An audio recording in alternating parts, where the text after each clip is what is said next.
ilmu artosipun sing saged nambahi ilmu niku Gusti. Dados tugas kita niku kangge sing penting kon mangkat ngaji. Dados sanes kula piyambak, sanes gurune sing bisa paring ilmu niku dadi pun sadari. Mulane angger kita niku ngaji, lare sekolah, kemudian pikirnya angger belajar terus sing gawe bisa, sing gawe nambah ilmu dheweke stres. Gurune mulang murid ora bisa stres. Penting tugas masing-masing niku kayak ngaji kan sinau. Mangke sing ngurusi saged paring pemahaman, sing saged nambah ilmune Gusti Allah. Sehingga insyaallah nggih boten wonten perasaan kecewa dene ngaji ora oleh apa-apa niku. Niki suaranya mandan genah mboten? Kadang-kadang kirang pas. Mandan genah pun. Nggih. Lah ayat kalau wingi berbicara tentang perintah perang.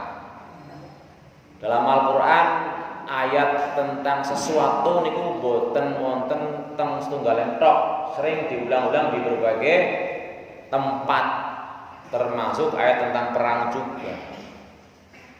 Wonten ayat sing ndakan kutiba alul qital wa huwa kurhul lakum. Kowe diperintah perang, ning kowe ya jane ora seneng maring perang. Lajeng bunyi wa asa antakrahu syai'a wa huwa khairul lakum, padahal bisa jadi kamu tidak menyukai sesuatu padahal itu yang baik.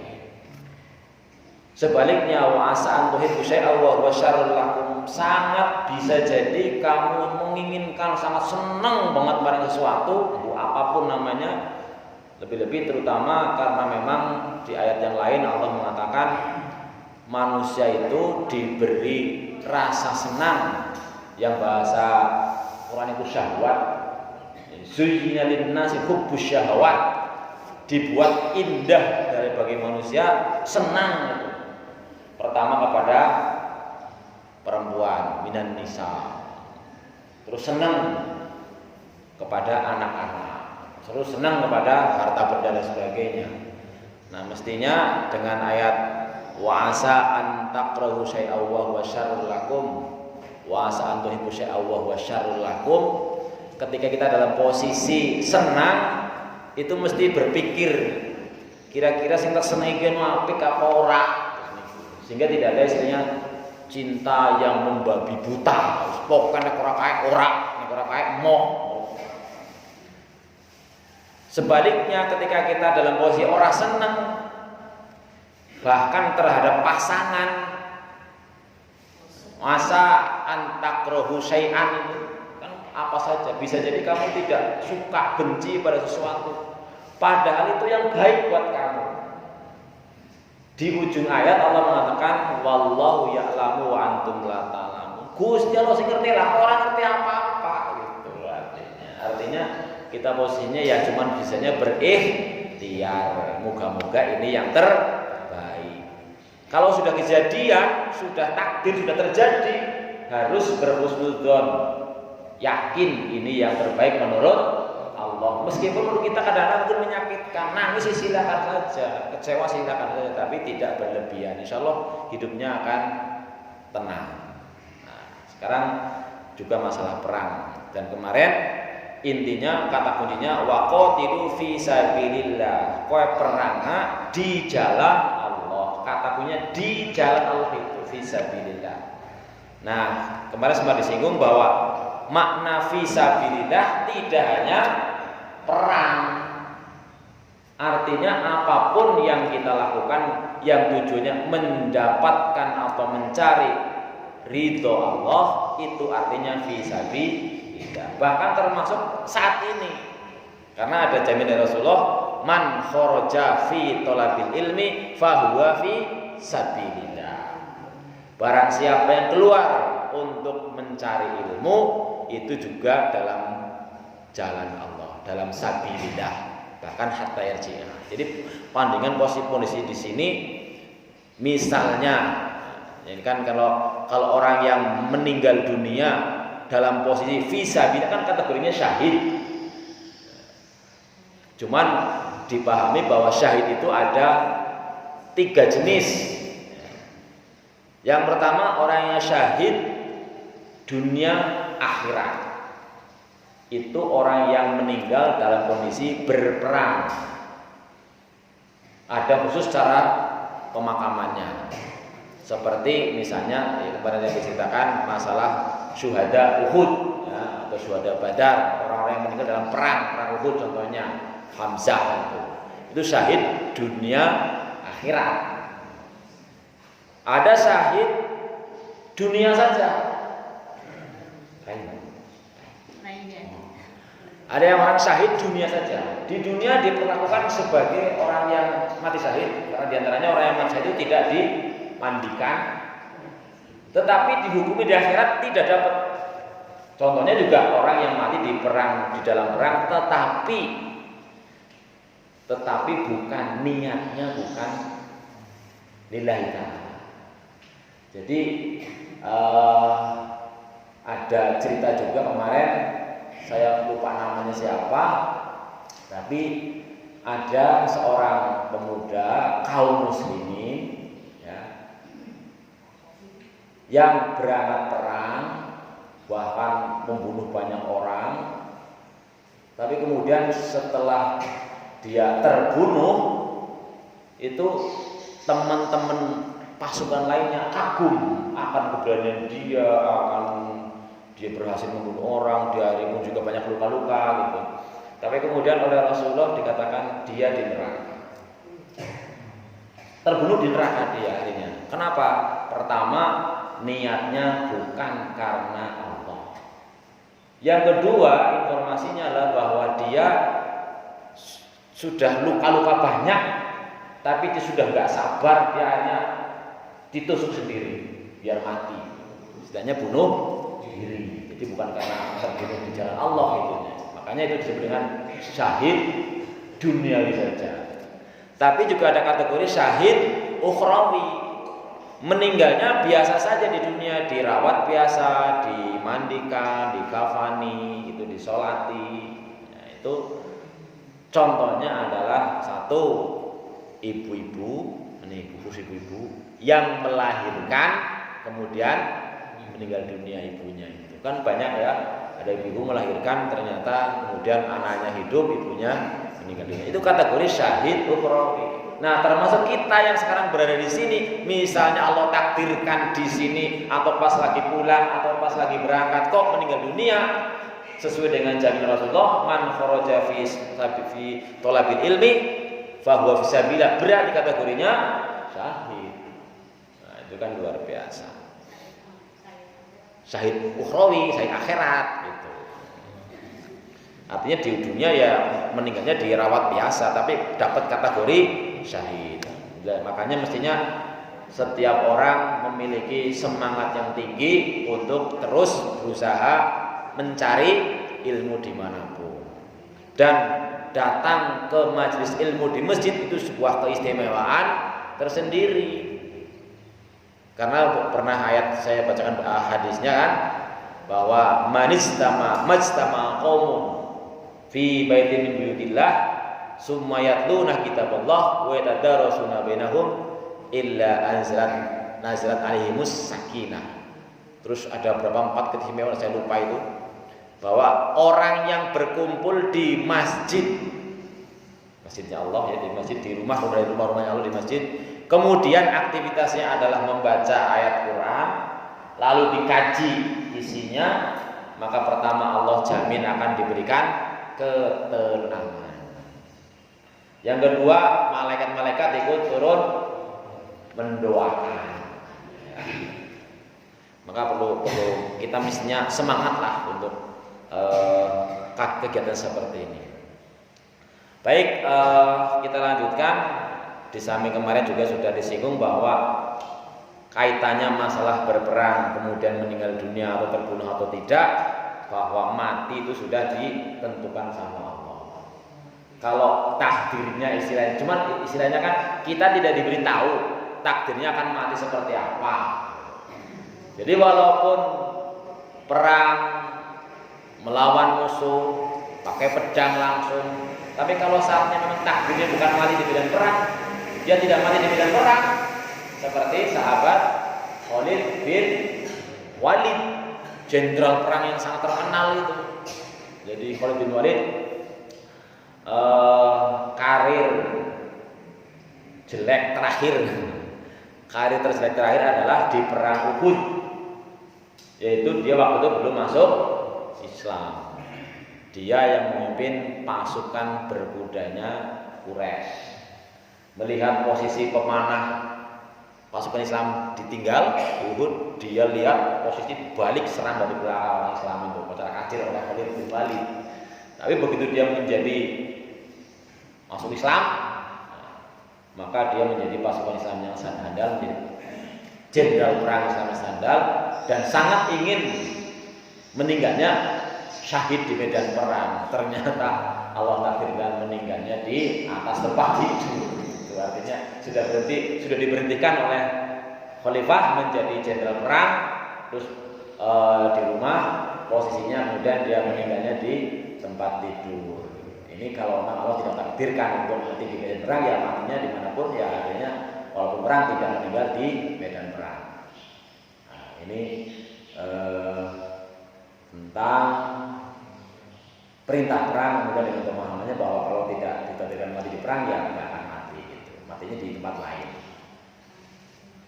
Nah, selanjutnya marilah kita kaji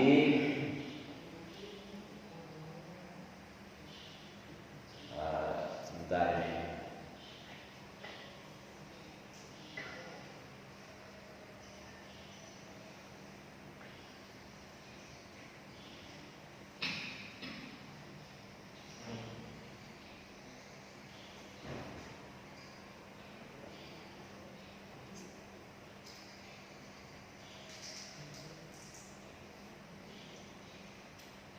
Kita lanjutkan ke ayat selanjutnya. Monggo dibuka 245.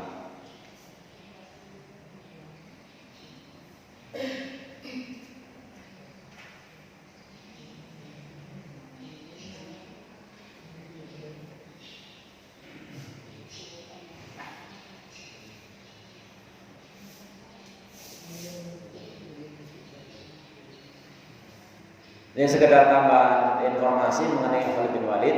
Jadi kaitannya dengan perintah perang itu ataupun melakukan sebuah aktivitas keislaman, jangan alasannya takut mati. Lambungnya mati gitu. Men aja mati menganah.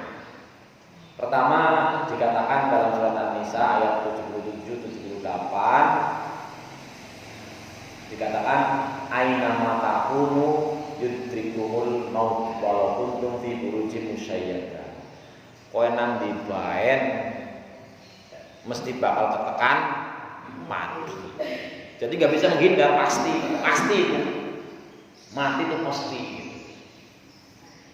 Telah diriwayatkan ini dari panglima pasukan kaum muslimin yang dijuluki pedang Allah, yaitu Khalid bin Walid tadi, bahwa ia mengatakan ketika sedang menjelang ajalnya, sesungguhnya aku telah mengikuti perang anu dan tiada satu anggota tubuh pun yang selamat, melainkan padanya terdapat bekas tusukan pedang, panah dan pukulan pedang.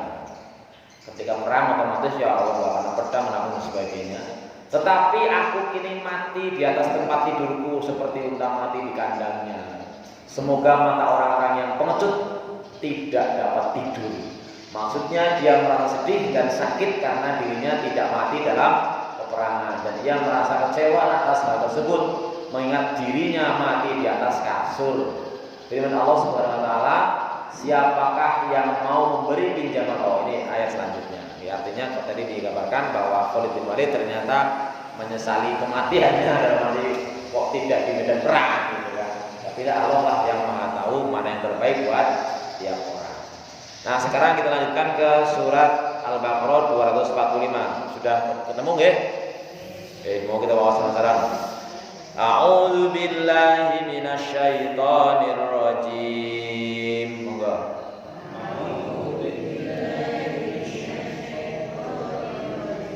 Bismillahirrahmanirrahim.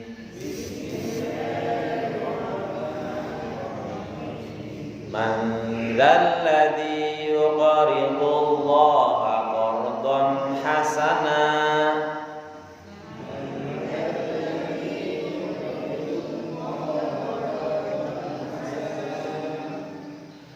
Man dzalladzi yuqridullaha qardan hasanan fayudha'ifahu lahu.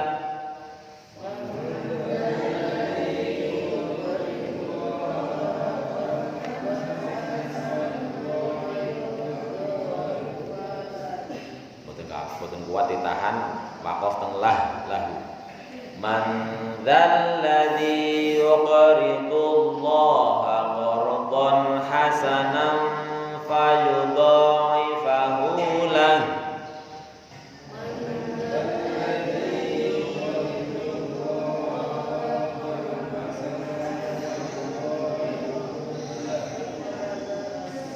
Fayudha'ifahu lahu ad'afan katsirah.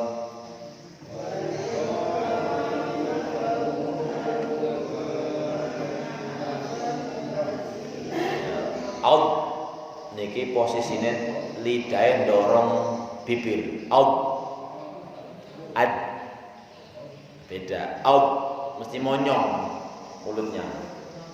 Fayudha'ifahu lahu ad'afan katsirah.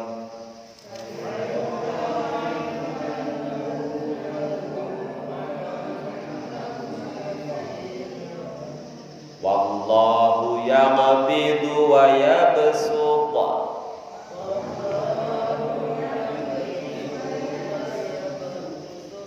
Qalqalah kubra. Wallahu yaqbidu wa yabsut.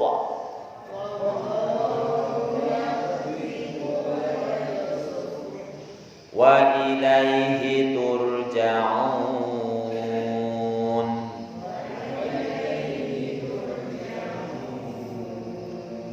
Alam tara ilal mala'i min bani Israila min ba'di Musa.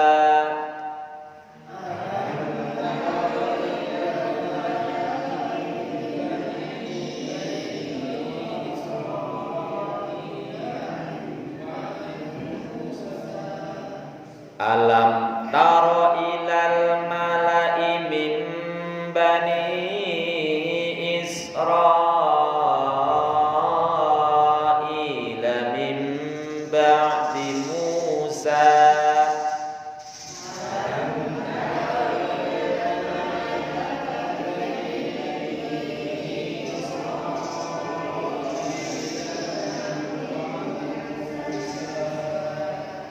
Min ba'di Musa idh qalu li nabiyyin lahum mub'ath lana malika.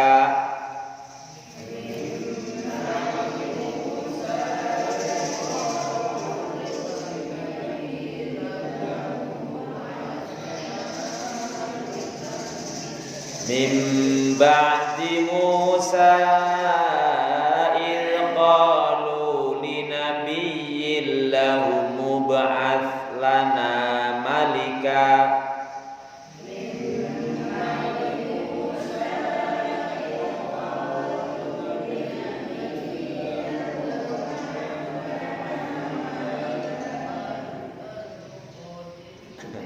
Boten kuat.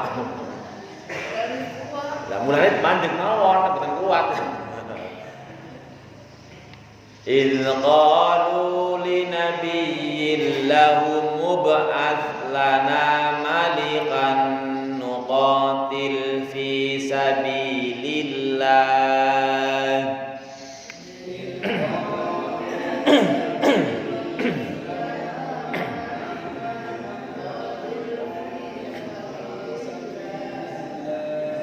إذ قالوا لنبي lahum mub'ats lana malikan nuqatil fi sabilillah.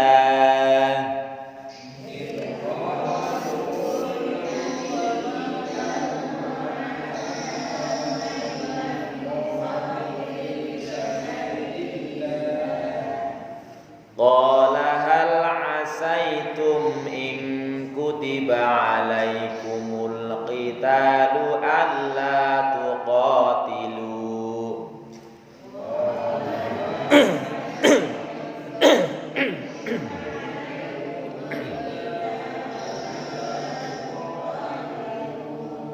Qala hal asaitum in kutiba alaikumul qitalu alla tuqatilu.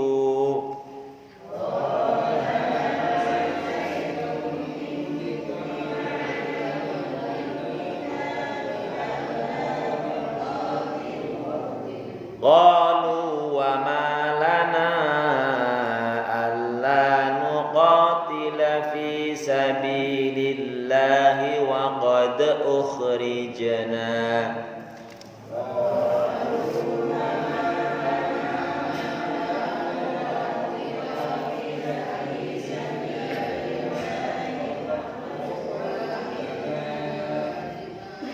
Alah mboten kuat.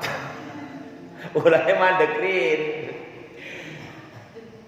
Qalu wa ma lana alla nuqatila fi sabilillahi wa qad ukhrijna.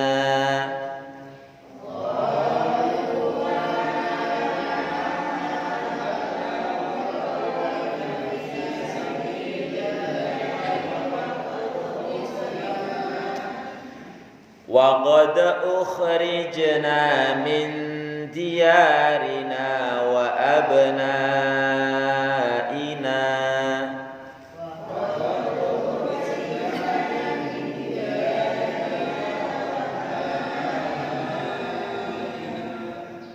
Wa qad ukhrijna min diyarina wa abnaina.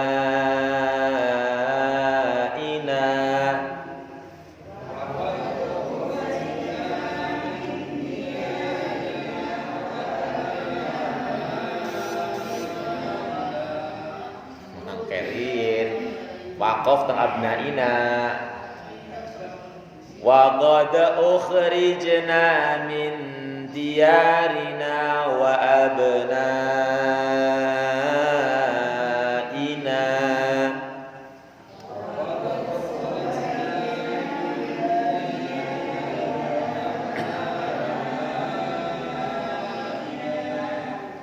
Falamma kutiba alaihimul qitalu tawallaw illa qalilan minhum.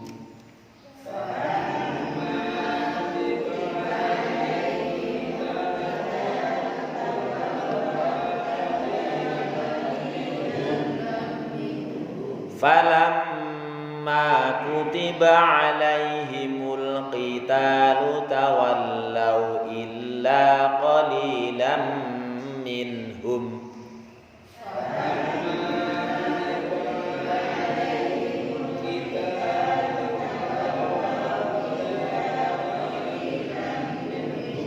Wallahu alimun bizzalimin.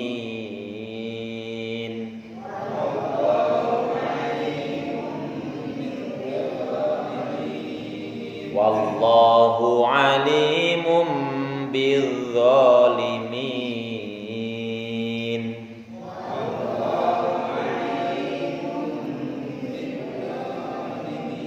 Sadaqallahul azim. Kita bahas, kita pelajari kandungan ayat 246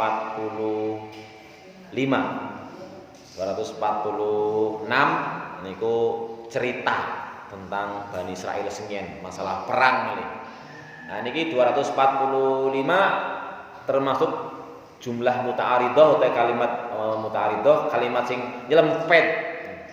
Kados wingi bicara masalah keluarga isi konten perintah sing kaitannya dengan halal sanes. Niki cerita masalah perang iji konten pembahasan masalah utang piutang.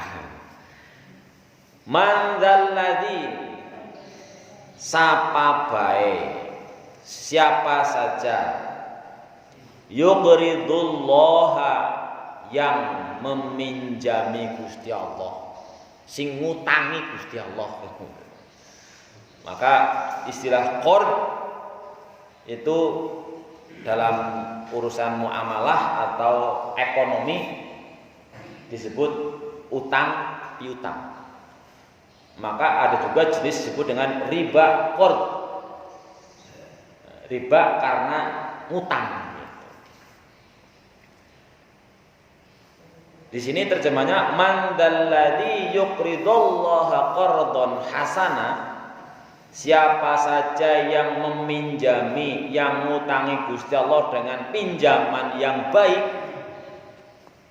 fayudha'ifahu lahu ad'afan katsira, maka akan Allah lipat gandakan pengembaliannya namanya dengan pelipat gandaan yang banyak. Banyaknya berapa? Kalau kita minjam kepada orang atau kita minjami kepada bank misalnya, sama bank ditambahi banyak nggak? Berapa banyaknya? Kalau misalnya kita minjam atau punya uang disimpan di bank, minjemi ke bank, sama bank dipinjami ke orang lain, bank ngasih kita berapa persen? Paling 2% setahun. Ini Allah mengatakan bahwa barang siapa meminjami Allah dengan pinjaman yang baik, maka Allah akan lipat gandakan dengan pelipat gandaan yang banyak. Bahkan di ayat lain sampai 700 kali lipat, bahkan lebih. Jadi ayat ini berbicara tentang infak fi sabilillah. Ada ayat lain mengatakan matsalul ladzina yunfiquna amwalahum fi sabilillahi kamatsali habbatin ambatat sab'a sanabila fi kulli sumbulatin mi'atu habbah wallahu yudha'ifu liman yasha wallahu wasi'un alim. Kulo nate kasih sayembara teng bocah-bocah. Ayo, kok kan wis baca Quran hadis masalah infak, masalah zakat, dia ngerapal 1.000. Ora sing hafal. Ora hafal lakon. Apa kamu pikir kalau Pak Guru hafal anu uli wahyu? Ya ora, yang hafalna. Masalul ladina, perumpamaan orang-orang yang yunfiquna menginfakkan amwalahum harta-harta mereka fi sabilillahi di sabilillah di jalan Allah kama thali habbatin adalah seperti perumpamaannya orang yang menanam satu biji tandur pari segabah siji ambatat sab'a sanabila. Sanabil jamak dari sumbulatun, sumbulatani, sanabil. Niku nek zaman teng sanawi nggih pada ngapalna. Kitabun, kitabani ora. Kutubun, bahasa bukan kitabuna. Ini setiap bahasa ada jamak yang beraturan, ada jamak yang tidak beraturan. Nek jamak beraturan gampang, muslimun, muslimani, mestinya orang muslimuna, ya muslimina, gampang. Mukminatun, minatun, mukminatani, mukminatun atau mukminatin, gampang. Bahasa Inggris gini ku, books. Tapi justru nek jamak benda teng bahasa Arab kathah disebut jamak taksir. Jamak sing mboten beraturan. Kudu diapal. Nafidatun jendela siji, nafidatani jendela loro. Nek jendelane akeh apa? Ora apa ora bisa. Nawafil, mboten ada rumusé. Mau ngapal tok. Memang iki kitabun kitabani kutubun. Oh. Sekarang babun lawang, babun babani mboten bubune abwab. Kan ngapal-ngapal lah. Nah, itu tidak ada rumusnya dari itu dia mau ngapal kok gelem ngapal nanya bisa ora ya ora. Jan kula niku teng lare-lare wis bahasa Inggris kudu kasih bahasa Inggris. Nah, ki diapalna. Ora usah kakek lah, sedina loro. Engko terus sebulan udah sewidak.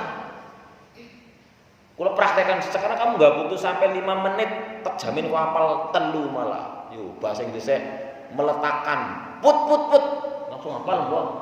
Put pernah telu. Nyetel set langsung hafal sedina loro.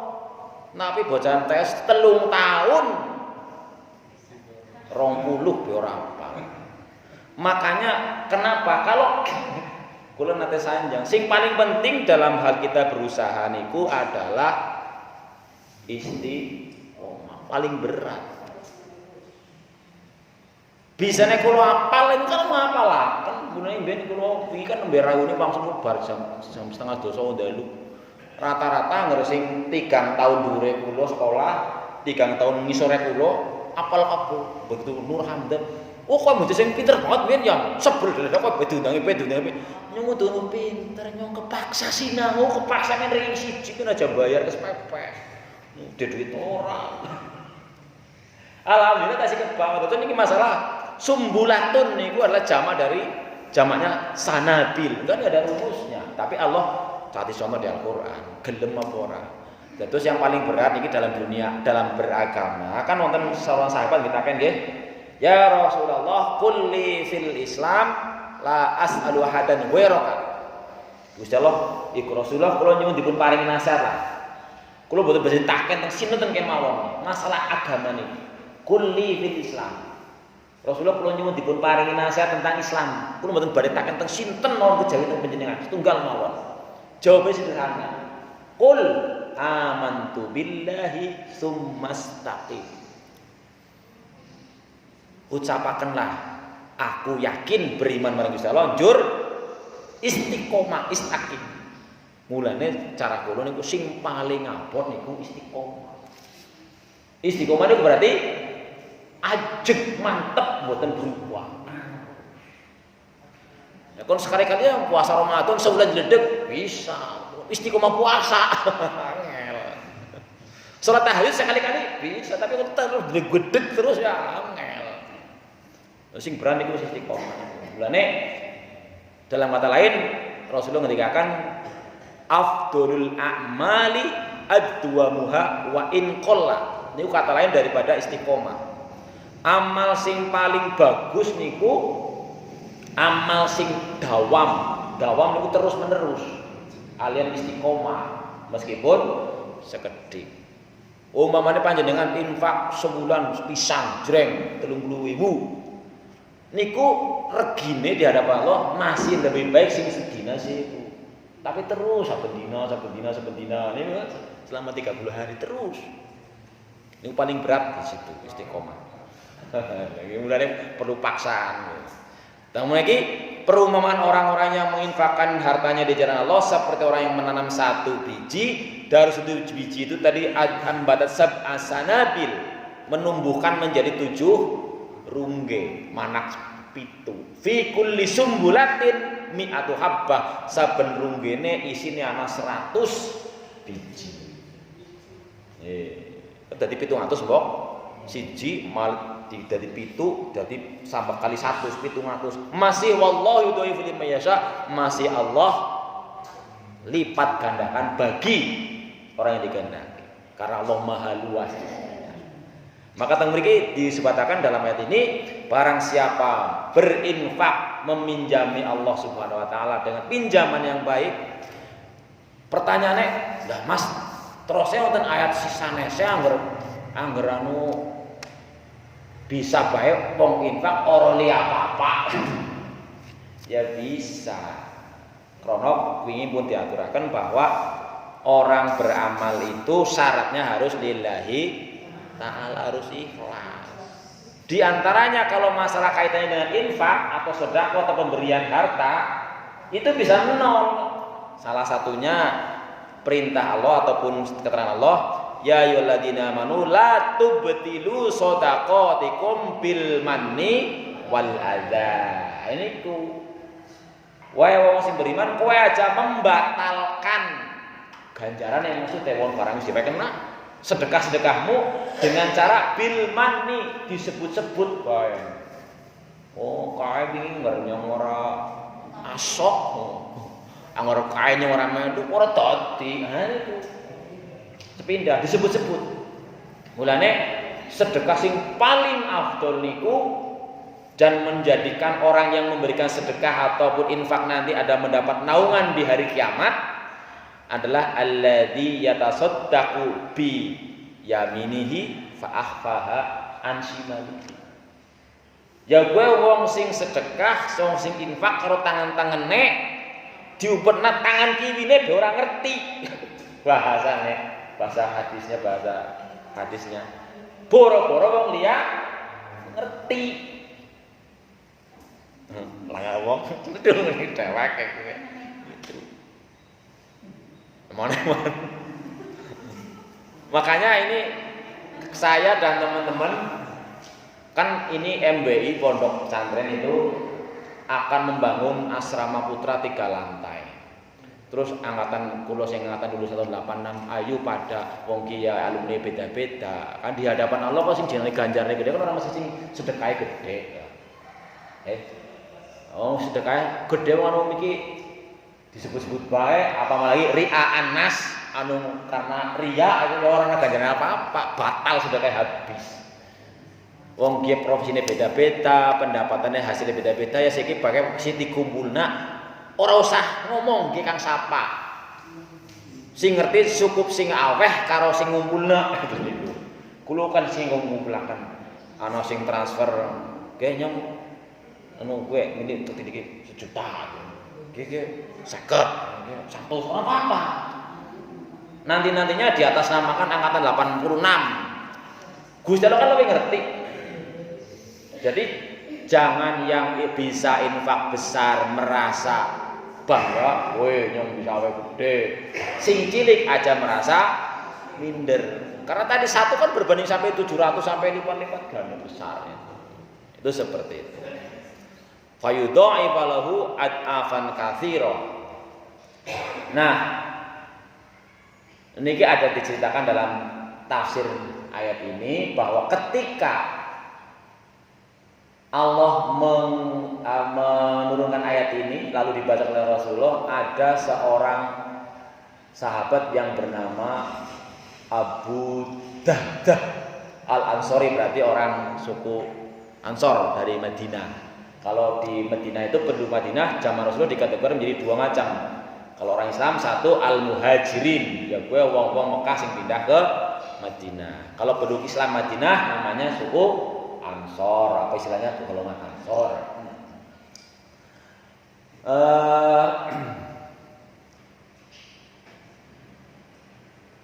Ibnu Hatim mengatakan telah menceritakan kepada kami Al Hasan Ibnu Arafah, telah menceritakan kepada kami Khalaf Ibnu Khalifah dari Humaid Al-A'raj dari Abdullah Ibnu Haris, dari Abdullah, ini riwayatnya ya. Ketika ayat berikut diturunkan, yaitu siapa yang ini, siapakah yang mau memberi pinjaman kepada Allah, pinjaman yang baik, yaitu dalam kurung membelanjakan hartanya di jalan Allah, maka Allah akan melipat gandakan pembayaran kepadanya. Maka Abu Dahdah berkata, wahai Rasulullah, apakah memang Allah menginginkan pinjaman utang kami, utang kepada kami Allah? Maka Nabi SAW menjawab, benar Abu Dahdah. Lalu Abu Dahdah berkata, wahai Rasulullah, ulurkanlah tanganmu. Maka Rasulullah mengulurkan tangannya seperti itu. Kemudian Abu Dahdah berkata, sesungguhnya aku meminjamkan kepada Tuhanku kebun milikku. Perawi melanjutkan kisahnya bahwa di dalam kebun milik Abu Dahdah terdapat 600 pohon kurma. Sedangkan istri dan anak-anaknya tinggal di dalam kebun itu. Maka Abu Dahdah datang ke kebunnya dan memanggil istrinya, wahai Ummu Dahdah. Ummu Dahdah menjawab, labbaik. Ya. Labbaik kan artinya ya. Mana meriang? Kecepatan. Ini nyontek.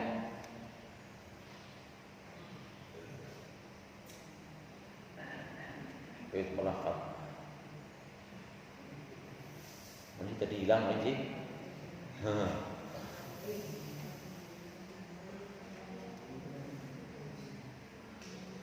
Abu Darda berkata, keluarlah kamu, sesungguhnya aku telah meminjamkan kebun ini kepada Tuhanku. Hadis ini diriwayatkan pula oleh Ibnu Mardaweh melalui Abdurrahman Ibnu Zaid Ibnu Al-Aslam dari ayahnya dari Ibnu Mas'ud ya. Yang dimaksud dengan firman Allah pinjaman yang baik itu menurut apa yang diriwayatkan oleh dari Umar dan lain-lainnya dari kalangan ulama salaf ialah berinfak untuk jalan Allah. Makanya ingin menjelaskan bahwa jalan Allah itu banyak jenisnya, termasuk nyekolahna bocah sing mboten mampu, bayar gurune sing mulang dan sebagainya, bangun masjid, bangun pesantren. Menurut pendapat lain yang dimaksud dengan jalan Allah ialah memberi nafkah kepada anak-anak. Menurut kepada anak-anak, artinya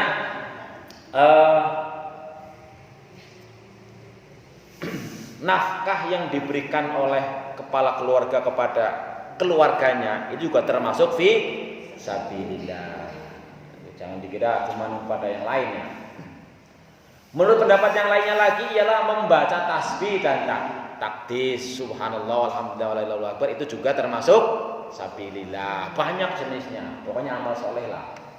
Firman Allah Subhanahu wa taala, maka Allah akan melipat gandakan pembayarannya kepadanya dengan lipat ganda yang banyak, sama halnya dengan makna yang ada di dalam ayat lain yaitu firman Allah yang tadi yang perumpamaan orang yang berinfak akan dilipatkan menjadi sampai 700 kali. Jadi ini yang perlu kita garis bawahi adalah bagaimana semangat para sahabat yang diwakili oleh Abu Darda bahwa begitu mendengar ada sesuatu yang baru dia langsung kepengin praktek. Kita, nah ini kekurangannya, kadang-kadang ilmune pirang-pirang, prakteknya boboh. Ngerti ki main, moh. Ngerti ki elek, lakoni bae, kan gitu. Makanya kemarin sudah disinggung bahwa kategori orang mukmin itu orang beriman itu ada 3 level. Yang pertama adalah orang-orang yang sabiqun bil khairat. Begitu krungu, oh iya ngesuk langsung praktek. Yang kedua kategorinya adalah muktasid. Muktasid itu ya taat, ya maksiat, terus ya taat. Nanti gue sing diakeh sing di gue. Nanti kan ditimbang pada al-mizan. Ya masih bagus kategorinya, mudah-mudahan minimal kita itu termasuk orang yang muktasid dalam arti aja ngasih dosanya itu yang timbang amal bagus. Yang terbaik tadi sabiqun bil khair, ngerti ada amal baik pengen buru-buru melu praktek. Ngerti bahwa ada pahala ini praktekkan terus gitu. Itu sabiqun bil khair. Yang paling jelek itu adalah dzalimun linafsi. Dzalimun linafsi itu artinya ya ngerti apik bebeng nglakoni, ngerti elek ditabrak bae. Itu dzalimun linafsi kategorinya. Ya kan? Maka di sini contoh tadi bahwa Abu Darda langsung wis lah gue tak infakna. Kebunku sing isine 1000 pohon kurma. Tetapi masalah infak ini ada cerita lain bahwa ketika Rasulullah mengumumkan tentang masalah kebutuhan infak, kebutuhan untuk fisabilillah, datanglah Abu Bakar membawa seluruh hartanya. Abu Bakar, kok ini banyak sekali yang kamu bawa? Ya untuk keluargamu ditinggalkan apa? Sudah aku tinggalkan Allah sama Rasulnya, cukuplah penjamin. Sama Rasulullah dilarang. Kalau ada orang mau infak, maksimal hanya boleh 1/3. Artinya jangan sampai kadang-kadang ada orang yang disebut dengan pribadi martir yang disebut seperti falsafah lilin gue nek disumet liyane padang tapi liline hancur, habis. Itu nggak boleh begitu dalam Islam. Karena Islam mengatakan wala tulqu bi aydikum ila tahlukah, aja ngasih kowe membiarkan diri maupun keluarga ke dalam kehancuran. Aja ngasih katakanlah nyong mungkin ngamal ayat kiye iki jare ana sing sedekah kebune diwekna kabeh, terus anaknya nggo mangan nganti jaluk-jaluk, ya ora bener. Meskipun Rasulullah pasti menjamin bahwa barang siapa berinfak akan dilipatkan dari 7, 10 sampai 700 bahkan lebih. Tapi tetap bahwa agama Rasulullah dilarang kalau semuanya dikasihkan semua, nggak boleh. Makanya wasiat, infak, jariyah itu maksimal bolehnya 1/3. Misalnya kita hartanya dihitung-hitung, sawahe, karangane, umahe, tabungane, gue maksimal 1/3 yang diinfakkan.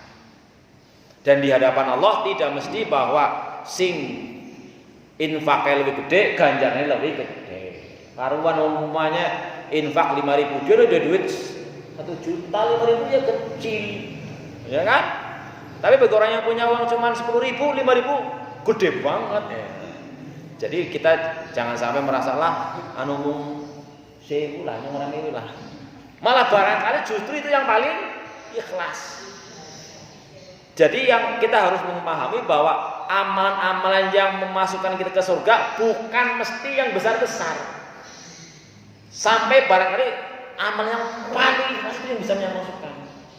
Mungkin anak sampah anak ngarep masjid depan di ziot buang jadi barang-barang itu yang paling ikhlas. Orang sing meruh seperti itu sebagainya. Maka kembali bahwa kita harus meyakini bahwa amalan yang diterima itu cuma yang ikhlas. Tadi jangan sampai kita pahalanya sedekah batal pertama karena disebut-sebut. Yang kedua karena dipamer-pamerkan. Itu ya. La tubtilu shadaqatuhum bil manni wal adza. Wal adza itu nyakiti sing nampak. Lah kae itu di biyen nang ora kerewangi nang nyong. Kae tuli jenengan tuli. Mbok biyen anu kaya kiye nang nyong. Itu termasuk menyakiti. Meskipun mungkin dulunya meminta-minta. Kalladzi yunfiqu malahu ria'an nas. Contohnya adalah orang yang memang infaknya karena atau beramalnya karena pamer. Men dianggap andil, men dianggapnya jelas kategori riya, pamer itu apapun jenis ibadahnya termasuk kategori musyrik, syirik. Syirik itu ya karena syirik kan ada dua niatan. Siji niatnya karena Allah, tapi juga plus karena ingin mendapatkan pujian dari manusia, tidak diterima sama Allah. Dimasuk kategori batal. Okay. Nah itu diantaranya wallahu yaqbidu wa yabsut. Allah itu yang akan bisa menahan orang untuk tidak diberi rezeki dalam arti dibatasi, juga bisa meluaskan. Kalau Allah mau saking gampangnya kan. Kayak ngapa sugih korun bu, terkenal sampai sini hartanya karun, harta karun. Oh sekaligus bles habis semuanya masuk ke tanah. Tapi sebaliknya kita banyak mengetahui orang yang dulunya keremente apa ya, saking orang duwene. Tapi ternyata suatu hari karena Allah mau ngasih, dibalikkan dia jadi sugih banget. Sebalik sing mau sugih kaya apa jigit-jigit melarat harta sekejap. Sebab ada pepatah al malu dhillun zailu. Sing jenenge harta gue kaya dene bayangan. Bayangan sing hilang. Bayangan kan diparani melu melayu, dewek mandek melu mandek. Gitu kadang gitu. Nah, artinya wallahu yabsutu wa yaqsud wa ilaihi turja'un, akan dikembalikan kalian kepada Allah. Kita tidak perlu terlalu takut. Cuma memang perlu kita pikirkan kayak tadi bahwa infak jariyah tidak boleh seluruh harta. Itu harus dipikirkan. Kita harus mendahulukan yang wajib. Ini kadang-kadang ada orang-orang yang memang kurang bisa memprioritaskan mana yang wajib. Misalnya apa? Antara zakat sama infak. Ya harus didahulukan zakatnya. Zakat kan wajib, tidak boleh tidak. Malah ada di bukunya Zakiyah Darajat itu orang yang ketika dia berinfak dan sebagainya tidak terlalu berpikirlah pokoknya dia mungkin secara hitungan nasab itu ya apa? Nasab bahasa bukan nasab. Secara perhitungan fikih ini belum wajib zakat tapi tok nabailah. itu bagus daripada sudah wajib zakat malah tidak dikeluarkan. Nah, gitu kan zakatnya macam-macam ya, ada zakat pertanian, ada zakat harta perdagangan dan sebagainya. Demikian kajian untuk hari ini, khususnya masalah orang-orang yang berinfak di jalan Allah, maka Allah janji pasti akan dilipat gandakan sebanyak-banyaknya. Maka mudah-mudahan kita bisa mengalokasikan, menyisihkan sebagian rezeki kita semampunya, dan jangan sampai terpikirlah mung pira sewu. Makanya ketika dalam di sini ada program bazar kan saya himbau bahwa mestinya semuanya bisa ikut, meskipun beras juga mesti bisa gitu kan. Dan jangan sampai merasa bahwa kalau infak cuma gegas gegem jadi lah mendingan ora usah, jangan. Malah mungkin itu yang paling ikhlas. Istilahnya masing-masing bersemangat untuk andil untuk ikut berperan serta dalam mempraktekkan meminjami Allah ataupun berinfak fi sabilillah. Mungkin ada pertanyaan? Ada Pak Tasimun, monggo. Waalaikumsalam warahmatullahi wabarakatuh.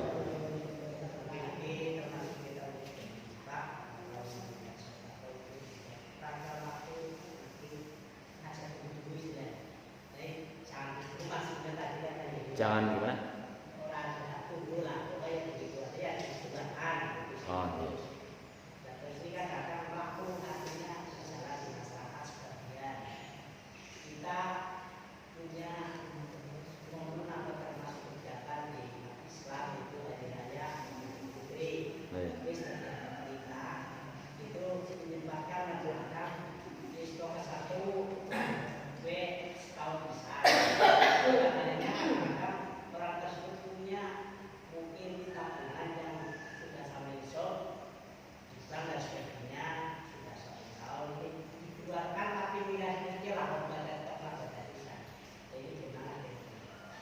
Masalah mengeluarkan, katakanlah yang wajib ya zakat ya. Kalau infak kan memang bisa sewaktu-waktu. Kalau zakat, alias yang infak wajib sebenarnya zakat, karena pernah disinggung bahwa mengeluarkan harta itu istilahnya dalam Islam berbagai macam ya. Ada infak, ada zakat, ada jariyah, ada sedekah, ada hibah, ada hadiah bahkan gitu kan. Kalau yang zakatnya dimaknai wajib, memang ada istilah haul. Haul itu periode, yang itu bukan dimaknai setahun. Kalau zakatnya berupa harta pertanian, itu kan perintahnya waktu haqqahu yauma hasadih. Berikan saatnya panen. Berarti kan nggak panennya setahun ping telu ya bayar ping telu kalau sudah sampai nisab. Nisab itu batas minimal untuk wajib zakat. Ada yang haulnya memang setahun, yaitu antara lain harta perdagangan, harta simpenan emas misalnya, ya, bukan setahun sekali. Maka tidak bisa digebiah uya wis pokoke nyong lagi ya, walaupun ini yang panennya ping telu yang ngomben lah kumpulna ngobar buat sawalan bae apa pas mau lebaran kan mau akeh butuh ya. Ya memang ada hadis yang menjelaskan bahwa di bulan Ramadan Rasulullah itu lebih dermawan. Bukan berarti di luar Ramadan tidak dermawan bahasanya kan. Memang ada hadis yang mengatakan afdhalus shadaqah fi Ramadan. Sedekah yang paling utama itu di bulan Ramadan, bukan berarti bahwa di luar bulan Ramadan tidak sedekah gitu kan.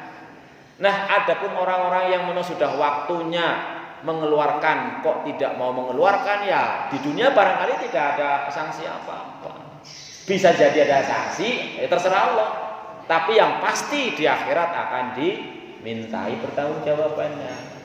Maka kalau saya cerita di Kementerian Agama, sebenarnya barangkali secara perhitungan nisab batas minimal mengeluarkan wajib zakat barangkali belum wajib misalnya, tapi tidak peduli, pokoknya namanya pegawai negeri Kementerian Agama ya dipotong 2,5% tiap bulan. Karena yang wajib dizakati kan kalau emas atau kayak tadi tabungan katakanlah ya, itu kan 1 tahun sekali. Kira-kira 1 tahun sekali ini mencapai ukuran emas sekian gram apa enggak, 96 gram atau berapa, kemudian termasuk nanti untuk pengeluaran makanya untuk makan dan sebagainya. Nah, maka tadi disinggung Yang baik itu tidak terlalu wajib apa enggak? Nggih 90 gram lah, kan dihitung berapa ratus juta misalnya sekarang. Nggih 96 gram atau 90 gram. Jadi kalau kaitannya masalah sudah wajib kok tidak mau mengeluarkan, ya pastilah lagi ditagih nang Gusti Allah. Dan tidak boleh kalau hati-hatinya haulnya memang tiap panen kok dikeluarkan, dikumpulkan di belakang. Kan seperti itu.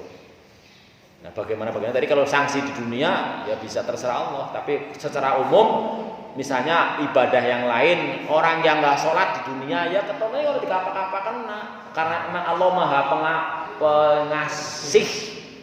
Siapa baik? Ini kan diceritakan sama Ustaz Oki, baik nang Gusti Allah disenangi maupun ora diwai kabeh.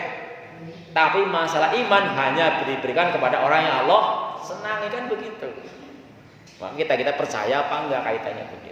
Maka mudah-mudahan kita termasuk orang yang tidak menunda-nunda kewajiban apapun jenisnya, termasuk mengeluarkan harta kita. Jadi harta yang wajib dikeluarkan sifatnya zakat, sedekah zakat fitrah juga wajib. Tapi kalau infak-infak yang lain ya nggak usah nunggu bulan Ramadan. Meskipun memang ada hadis bahwa sedekah yang paling utama di bulan Ramadan. Rasulullah paling dermawan di bulan Ramadan, bukan berarti di luar bulan Ramadan tidak dermawan, kan begitu. Ya, jangan kemudian lah pokoknya masuk beli sedekah, beli nyangoni bang, beli awem bang, bulan Ramadan baiklah. Selain bulan Ramadan nyorak ora apa-apa, enggak begitu. Di samping bahwa makna infak sendiri pun bukan hanya sifatnya yang diberikan kepada orang lain ataupun kepada lembaga lain atau kepada masjid, kepada pendidikan dan sebagainya, bahkan termasuk memberi nafkah keluarga pun masuk kategori sabilillah. Jangan sampai kadang-kadang ada orang memikirkan orang lain, keluarganya dewek nganti orang duwe-duwe, nganti kekangelan. Kayak gitu kan? Karena mungkin ada orang seperti itu. Pertama yang wajib dijelas kepada nafkah wajib. Keluarga, anak, istri, orang tua, seperti itu. Mungkin begitu? Bebon. Oke, nah, walau alam. Cekap? Mugi-mugi kita saged ngamalkan, intinya pun semangatlah, semampunya. Semampunya, malah yang terbaik ada yang sedekah rutin tiap hari. Terus bingung cerita angkatan yang dia akan setiap hari nyelengi 1000, kok ngerus bulan apa wis 1000 berarti anggar 4 setahun berarti 360.000 setor 6. Karena membangun asrama butuh miliaran rupiah. Demikian kajian hari ini, mudah-mudahan kita termasuk orang-orang yang Allah ringankan untuk bisa berpartisipasi di jalan Allah apapun bentuknya, terutama hal ini yang berkaitan dengan harta benda kita. Kurang lebihnya mohon maaf, kita akhiri dengan doa penutup majlis. Subhanakallahumma wa bihamdika asyhadu an la ilaha illa anta astaghfiruka wa atubu ilaik. Assalamualaikum warahmatullahi wabarakatuh.